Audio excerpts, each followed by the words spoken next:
അയ്യോ എന്തെന്ന് പായത് നിങ്ങ എന്തിനിപ്പ ഇതെല്ലാം എടുക്കാൻ പോന്ന്? ഞാൻ അപ്പുറം പണിയെടുക്കില്ലേന്ന്. എന്നെ വിളിക്കാനില്ലേ മണിയുടെ കെട്ടീനി.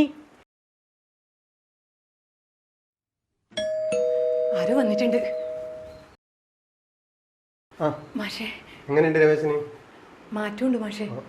കയ്യല്ലിപ്പം ചെറുങ്ങാൻ അനക്കുന്നുണ്ട്. ഫിസിയോതെറാപ്പി ചെയ്യുന്നില്ലേ ഇപ്പം? ഗവൺമെന്റ് ആശുപത്രിയിൽ നിന്ന് ചെയ്തുകൊണ്ടുണ്ടായിനി. പിന്നെ അത് നിർത്തി.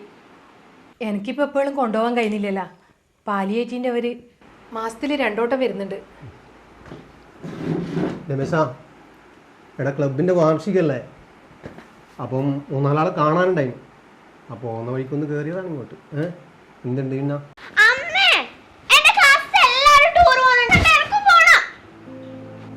മോളെ, നാളെ അമ്മ എങ്ങനെയെങ്കിലും പൈസ ഉണ്ടാക്കി തരും. അപ്പോൾ നമ്മുടെ ക്ലബിൻ്റെ വാർഷികമായിട്ട് ബന്ധപ്പെട്ട് ഉദ്ഘാടനത്തിന് നമുക്ക് ഏതെങ്കിലും ഒരു മന്ത്രിനെ കൊണ്ടുവരണം എന്നാണ് ആലോചിക്കുന്നത്. അതേപോലെ ഉദ്ഘാടന ദിവസം നമ്മളെ ക്ലബിൻ്റെ ഒരു നാടകമോ അതുപോലുള്ള ഒരു പരിപാടി വെക്കാമെന്നാണ് ആലോചിക്കുന്നത്. അതുപോലെ കാർഷിക മേഖലയായിട്ട് ബന്ധപ്പെട്ട് കൃഷി വകുപ്പുമായി സംയോജിപ്പിച്ചുകൊണ്ടൊരു പരിപാടി വെക്കാമെന്ന് ആലോചിക്കുന്നുണ്ട്. അതുപോലെ സ്കൂൾ കുട്ടികൾക്ക് ഉപകാരപ്പെടുന്ന രീതിയിൽ വിദ്യാഭ്യാസ മേഖലയുമായിട്ട് ബന്ധപ്പെട്ട ഒരു പരിപാടി ആലോചിക്കാം. അപ്പം അങ്ങനെയൊക്കെയാണ് നമ്മളെ പരിപാടി ഉദ്ദേശിക്കുന്നത്. അപ്പോൾ നമ്മുടെ ക്ലബിൻ്റെ വാർഷികവുമായി ബന്ധപ്പെട്ട ഉള്ള പരിപാടികളുടെ ഒരു ഏകദേശ രൂപരേഖയാണ് ഇപ്പോൾ നമ്മളെ സെക്രട്ടറി ഇപ്പോൾ ഇവിടെ അവതരിപ്പിച്ചത്. അതിന്മേൽ നിങ്ങൾക്ക് എന്തെങ്കിലും കൂട്ടിച്ചേർക്കാനോ എന്തെങ്കിലും ഉണ്ടെങ്കിൽ നിങ്ങൾ അതിനുള്ള ഒരു സമയമാണ്, അതിന് വേണ്ടിയിട്ടൊരു ചർച്ചക്കുള്ള സമയമാണ് ഇപ്പോൾ.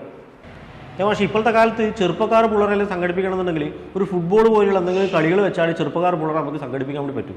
എൻ്റെ അഭിപ്രായത്തിൽ ഒരു മെഡിക്കൽ ക്യാമ്പ് കൂടി നമുക്ക് ഇതിൻ്റെ കൂടെ ആലോചിച്ചാലോ. ഈ കാലത്ത് ഷുഗർ, പ്രഷർ, കൊളസ്ട്രോളെല്ലാം കൂടി വരുന്ന കാലം. അപ്പോൾ നമുക്കൊരു മെഡിക്കൽ ക്യാമ്പ് കൂടി ആലോചിച്ചാൽ നല്ലത്. അതിലൊന്നും വലിയ കാര്യമൊന്നുമില്ല. എന്ന് എപ്പോൾ ഈ പ്രഷറും ഷുഗറും നോക്കിയിട്ട് എന്ത് ആവശ്യമാണ് രമേശ? അത് നല്ല പരിപാടിയല്ലേ, നടക്കട്ടെ. എന്ത് നല്ല പരിപാടി? ഇവർ വന്നിട്ട് പ്രഷറും നോക്കും ഷുഗറും നോക്കും, എന്നിട്ട് പറയും നിനക്ക് പ്രഷറുണ്ട്, നിനക്ക് ഷുഗറുണ്ട്. എന്നിട്ട് മരുന്നും അങ്ങോട്ട് എഴുതി തരും. രമേശേട്ടാ, പ്രഷറും ഷുഗറിലും നേരത്തെ കണ്ടുപിടിക്കുന്നത് നല്ലൊരു കാര്യമല്ലേ? ചിലവില്ലാണ്ട് ക്ലബിലൊരു പരിപാടിയായി. ഉണ്ണി, 2 കൊല്ലം മുമ്പേ ഇതേപോലെ ഒരു ക്യാമ്പിൽ എന്നോട് പറഞ്ഞതാണ് നിനക്ക് പ്രഷറുണ്ട്. അന്ന് എന്നോട് ഗുളിക കഴിക്കാനും പറഞ്ഞിട്ടുണ്ട്. പക്ഷെ ഞാൻ ഇതുവരെ ഗുളികയും കഴിച്ചില്ല. എനിക്ക് ഇതുവരെ ഒരു കുഴപ്പമില്ല. അങ്ങോട്ടും ഇങ്ങോട്ടും ചർച്ച വേണ്ടേ? പരിപാടി വേണോ വേണ്ടോ എന്നുള്ള കാര്യം കൂട്ടായിട്ട് നമുക്ക് തീരുമാനിക്കാം. ഈ പരിപാടിനെ കുറിച്ച് ഞാനൊന്നും പറയുന്നില്ല. പക്ഷേ രമേശ പറഞ്ഞതിനൊരു കാര്യമുണ്ട്. ഈ പ്രഷറിൻ്റെ ഷുഗറിൻ്റെ ഗുളിക സ്ഥിരമായിട്ട് കഴിച്ചാൽ കിഡ്നി അടിച്ചു പോകുന്നുണ്ടെന്ന് പറയുന്നത് കേൾക്കുന്നുണ്ട്. എനിക്കറിയില്ല. പറഞ്ഞു കൊടുക്ക്, കേട്ടുവാ. ചർച്ച ഇങ്ങനെ കൊണ്ടുപോകുന്നത് ശരിയല്ല. പരിപാടി വേണോ വേണ്ടോ എന്നാണ് നമ്മൾ തീരുമാനിക്കേണ്ടത്.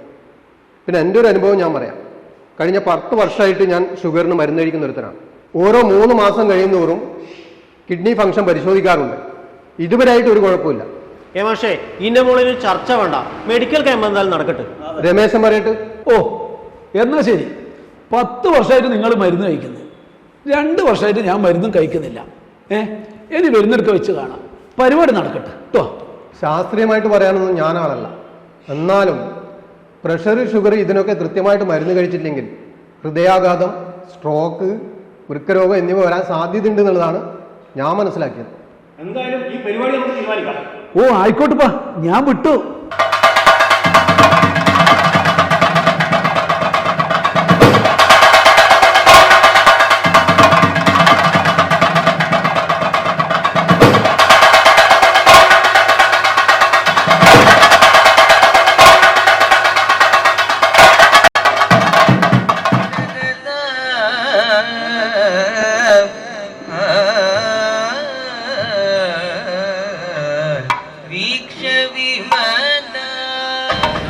ചെറിയൊരു തലവേദന നേരത്തെ ഉണ്ട്, രാവിലെ ഉണ്ടായതാണ്.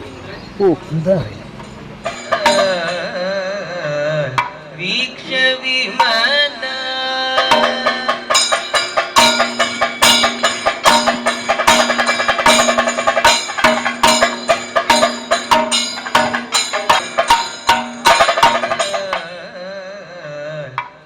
തീരെ ശരിയായിട്ടില്ല. തല ഭയങ്കര വേദന കേട്ടോ. അതെയാ? ശരിയായിട്ടില്ല. നമുക്ക് അവിടെ പോയിട്ട് സിഗരറ്റ് വലിച്ചില്ല.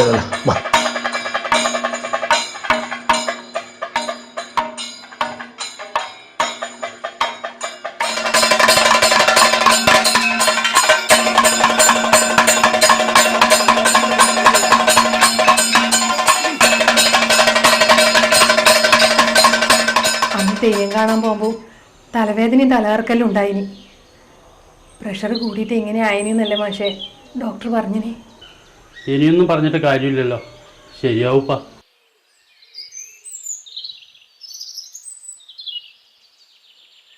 മാഷേ ഏടെല്ലാം ഓടിച്ചാടി നടന്ന മനുഷ്യനല്ലേ, പുറത്തെല്ലാം ഒന്ന് പോണമെന്നെല്ലാം ഉണ്ടാവും. എന്നെ കൊണ്ടിപ്പോൾ പറ്റൂലല്ലപ്പാ.